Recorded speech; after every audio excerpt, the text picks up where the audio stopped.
Présidente, chers collègues, Madame le Commissaire, thank you USA. Comme l'avait dit notre ancien collègue Radek Sikorski, président de la délégation Union européenne-USA, après les explosions qui ont frappé les pipelines du Nord Stream dans la mer Baltique. Cette délégation où Washington nous dit que pour récupérer notre autonomie pour les semi-conducteurs, il faut conclure un traité avec Taïwan. Thank you USA.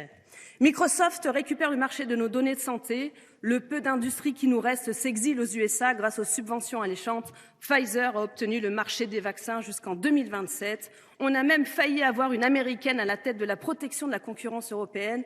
Et aujourd'hui, on se félicite d'être les premiers du monde à avoir les normes sur l'intelligence artificielle, alors que nos principaux concurrents nous vendent l'intelligence artificielle.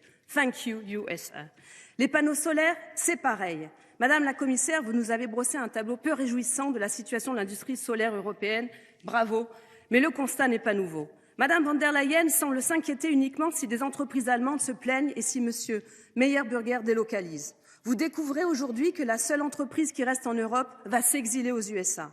Vous êtes les responsables de ce désastre industriel. Vous avez surfé sur des crises pour nous achever, pour détruire le peu d'indépendance que nous avions alors que nous proposions avec des amendements la défense de nos fleurons nationaux. Vous avez détruit le nucléaire français, notre énergie pas chère pour notre industrie et nos concitoyens.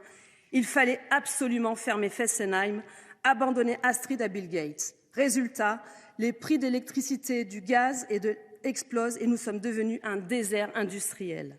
Vous venez maintenant nous expliquer que c'est terrible. Finalement, les éoliennes, les panneaux solaires, les usines allemandes ou espagnoles n'y arrivent pas. Cette administration, ce n'est pas une stratégie, c'est une tragédie. C'est l'opéra comique de la souveraineté, sur l'achat gaspillage des vaccins Covid, sur les milliards d'emprunts à taux variables, sur la question agricole.